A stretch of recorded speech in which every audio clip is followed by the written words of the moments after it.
な試合での KO 勝ちだった。はい。そういう倒しに来るかな。ギアチェンジと言いますか。モノワールド。モットーがモノワールド、モノワールド。木村。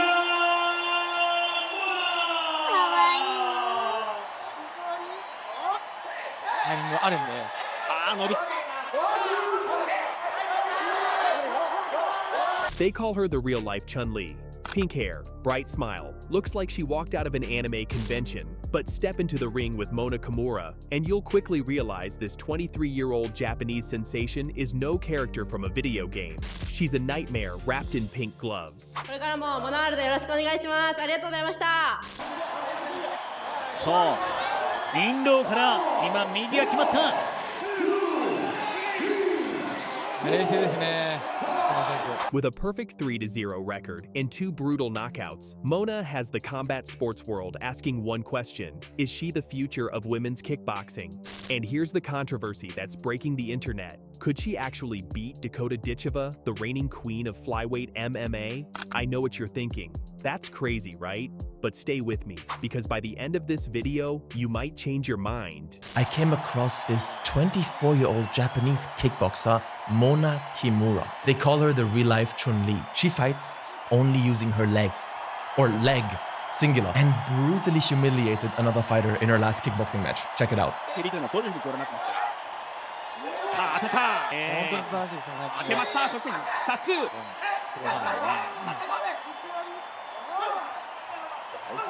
Look at that. She kicks high, blocked, then push kick, guard lowered, and head kick again. Absolutely effortless and beautiful. この通りですね。今も前蹴り。この前蹴り。足を面白いような前足を。 She's bullying her. でも KO 勝ちだった。そうですね。木村選手の距離は嫌ですね。そうですか。なかなか気になってるっていうリスキーな。Here's what everyone gets wrong about Mona Kimura. They think she only fights with her legs. Social media clips show her throwing kicks like a human Gatling gun. And suddenly everyone's convinced she's a one-trick pony. Wrong, dead wrong. それでもう7連覇っていう感じだったんです。印象的には。さあ来るところカウンターで。今度は右。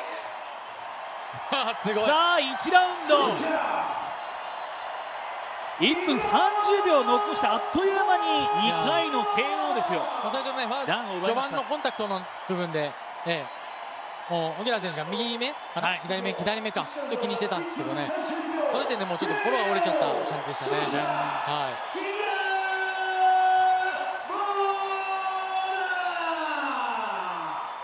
Yes, Mona's leg game is phenomenal. Her kicks come at you like lightning strikes, front kicks, side kicks, high kicks that could decapitate a statue. But here's what the highlight reels don't show you. This girl was a national champion boxer before she ever stepped into a kickboxing ring. 柳田選手、本当に1ラウンドであっという間でしたね。強かったですね。はい。あえてまだ何も見せてないぐらいの、出力の奥深さ。そうですよね。In 2019, she won the Japanese Women's Junior National Championships. In 2022, she represented Japan at the IBA Women's World Boxing Championships. This isn't some gimmick fighter who learned to throw flashy kicks. This is a complete martial artist who happens to have weaponized her legs to a degree we've never seen before. Let me paint you a picture of what makes Mona Kimura terrifying. さあ来るところカウンターで。She walks into the ring bowing, smiling, looking like she's about to ask for your autograph. Her opponents see the pink hair, the shy demeanor, and they think they're in for an easy night. That's mistake number 1, and usually their last. When the bell rings, she doesn't just start kicking. She starts with crisp jabs, proper footwork, head movement straight out of a boxing textbook. Years of boxing training show immediately. She controls distance, sets up angles, and makes her opponents miss. Then come the legs, and this is where it gets ugly. 今日は遠いところから応援ありがとうございました。モナワールドどうでしたか？ありがとうございます。でもまだまだこんなもんじゃないんで、もっともっと強くなってまたここに戻ってくるので、また応援よろしくお願いします。ありがとうございました。武田選手、デビュー戦でこれだけ終わって落ち着いたマイクっていうのもね、すごいですよね。逸材というか。Front kicks snap out like pistons, keeping opponents at bay. Side kicks crash into ribs with bone-crushing force. High kicks slice through guards and land clean on jaws. But here's the key. She doesn't just throw them randomly. Every kick has purpose. Every strike is measured, timed, calculated. She treats her legs like a chess player treats pieces, each move setting up the next, controlling space, dictating tempo. And when she decides it's time to end it, that boxing background comes roaring back. Her first professional fight, over in 1 minute 32 seconds. One right hook to the jaw and Aogiwara crumpled like a broken doll. Let's break down what Mona has actually done in the ring. Fight 1, Aogiwara, November 16th, 2024. さあ来るところカウンターであーっと今度は右すごい。さあ1ラウンド1分30秒残したあっという間に2回の KO ですよ。最初ね、段を奪い序ました盤のコンタクトの部分で、もう荻原選手が右 Debut fight at Crush 167 in Tokyo. Everyone wanted to see if the hype was real. Mona danced around on one leg, almost showboating. She ate a few shots, smiled, then uncorked that devastating right hook. Knockout round 1. The Korakuen Hall crowd went absolutely insane. Message sent, I'm not here to participate, I'm here to dominate. Fight 2, Yuka, January 26th, 2025. This was supposed to be the test. Yuka was a crafty K1 veteran who'd seen everything. The fight went the full 3 rounds, and here's where Mona showed her evolution. She mixed it up beautifully. Kicks to keep distance, boxing combinations when Yuka tried to pressure, constant adaptation. Yuka landed some good shots, but Mona's volume was relentless. Body kicks, head kicks, jabs, hooks, everything landing with precision. Unanimous decision victory.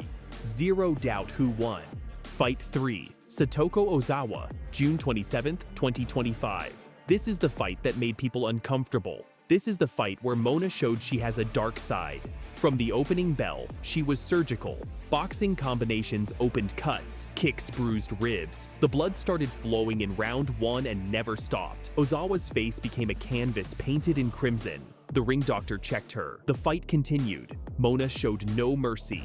A left straight, a high side kick to the temple. Ozawa went down. She got up. Mona pressed forward. Hooks, spinning back kicks, relentless pressure. Finally, at 1:08 of round 2, the referee had seen enough. TKO Satoko Ozawa's face was unrecognizable. That night, the world saw the monster behind the baby's face. Here's what makes Mona Kimura special, and frankly, terrifying. She never looks angry, never looks stressed. She smiles between rounds while her opponents are gasping for air, faces swollen, eyes filled with frustration. That psychological edge is devastating. In just 3 fights, she's shown incredible growth. Fight 1, explosive knockout. Fight 2, tactical dominance over 3 rounds. Fight 3, systematic destruction with no remorse. She's not just winning, she's learning, adapting, becoming more complete with every performance. This is crucial. Mona can fight however she needs to. Want to box? She'll box you. Want to kick? She'll kick your legs out from under you. Want to brawl? She'll trade shots and walk through your best punches with that smile still on her face. Her balance is extraordinary. She hops around on one leg like it's nothing. Her flexibility allows kicks from angles that shouldn't be possible. Her timing is elite level, and that boxing power, legitimate one-shot knockout ability.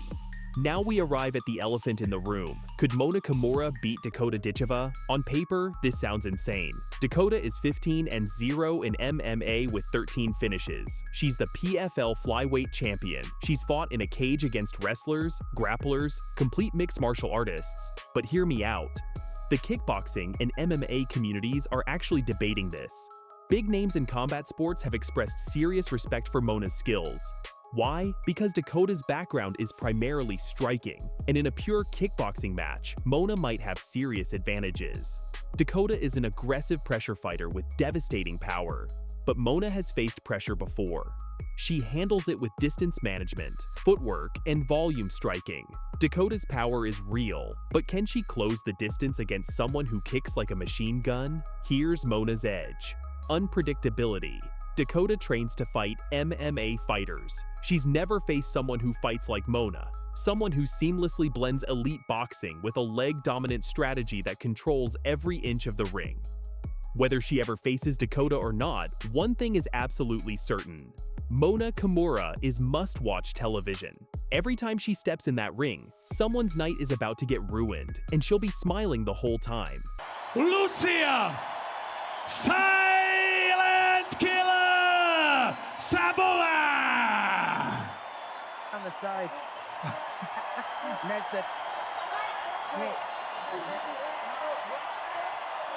Bad intentions.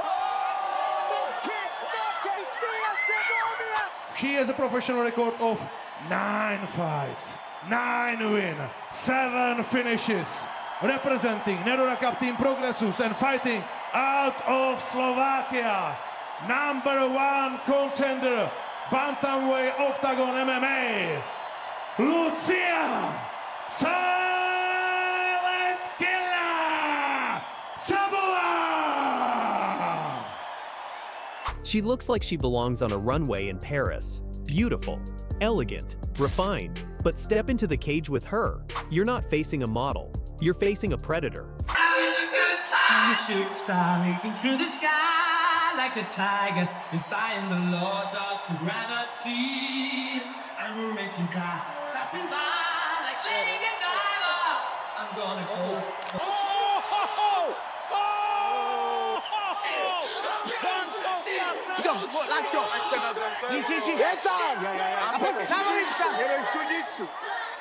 Postav sa na nohy, mistrá, poď!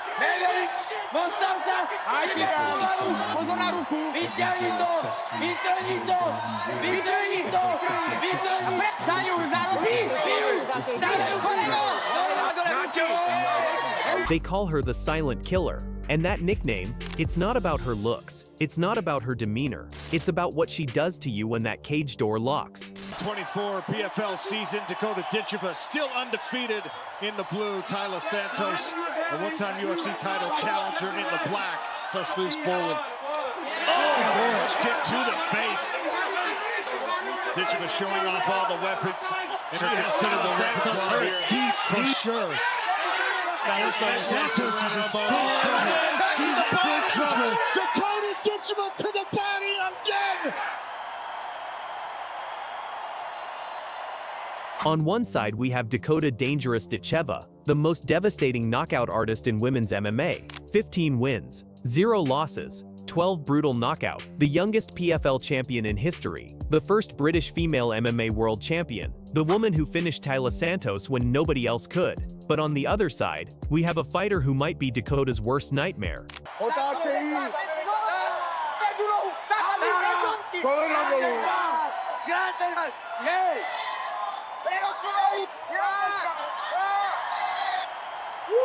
Walking forward.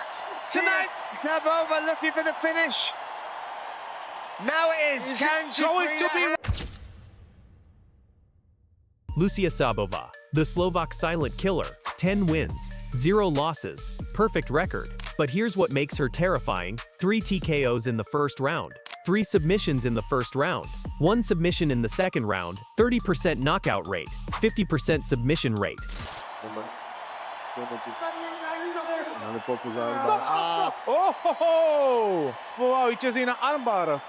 While Dakota finishes 80% of her fights by knockout, but only 7% by submission, Lucia is a complete fighter who can finish you anywhere, anytime. Lucia Sabova, born December 23, 1997, in Bratislava, Slovakia. Look at her outside the cage. Stunning, composed. You'd never guess what she's capable of. Bad intentions.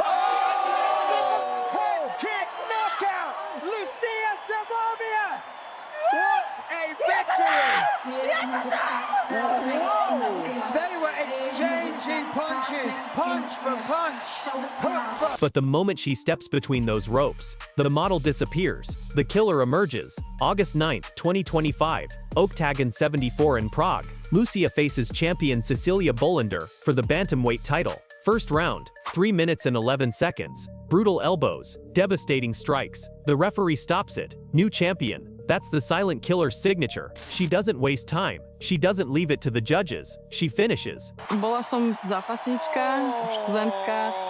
Mňa ten šport veľmi naplňal, ale mala som strašne taký vnútorný pocit, že už chcem to dieťa. Najprv som sa strašne zlakla, že či to zvládnem. Ten rozbeh po pôrode bol, zrážka s vlakom.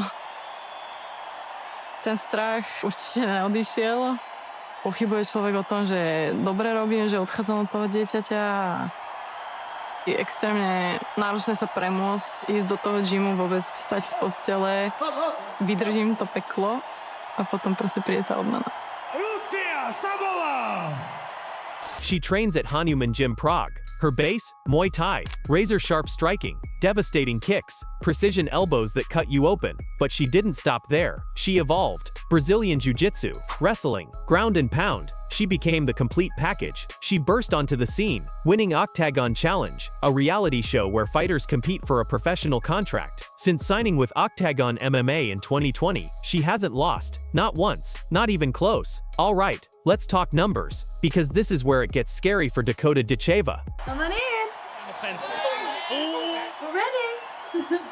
So long and rangy. Put away. And a power! Dakota Ditcheva is one of the most feminine people ever. She's beautiful. She's a gorgeous woman. She looks like a model.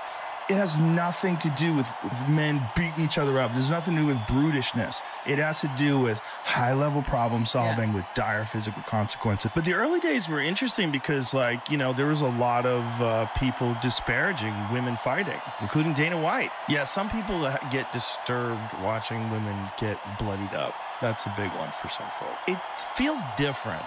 Obviously, I'm a big fan of women fighting, but when I watch a big cut on a woman, it feels different. It's so hard for people to not get emotional when they get hit. It's a very bad way to react in a fight, to fight with emotions, because you expose yourself. You leave yourself open for counters. You miss your rhythm.